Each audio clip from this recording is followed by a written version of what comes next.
haben Rosen verzaubert, weil sie keinen Sinn hatten. Wir haben neue Blumen gepflanzt, Kakteen in den Gärten von den anderen. Diesen saftig grünen Gärten haben wir nichts als das Gärten gesehen. Jetzt ist es Zeit, es ist endlich Zeit, dass wir schauen, woher uns der Wind weht. Dass wir schauen, woher uns der Wind weht.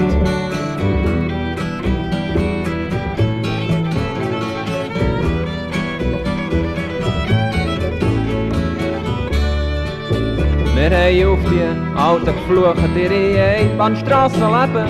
Wir sind einen anderen Weg gegangen, Sackgasse.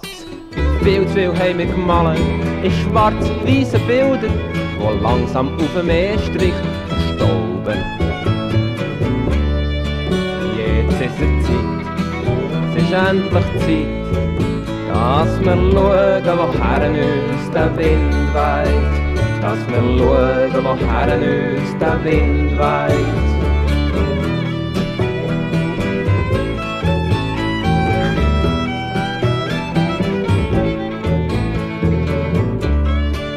Wir haben die Realisten verachtet, über Idealisten gelacht und die Träumer, die haben wir für dumm angeschaut. Wir haben alles wissen, nichts können glauben, unsere morsche Meinung immer von Neuem verbrannt.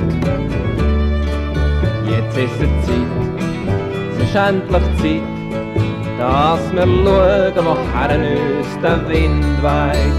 Dass wir schauen, woher uns der Wind weht. Jetzt ist es Zeit, es ist endlich Zeit, dass wir schauen, woher uns der Wind weht. Dass wir schauen, woher uns der Wind weht.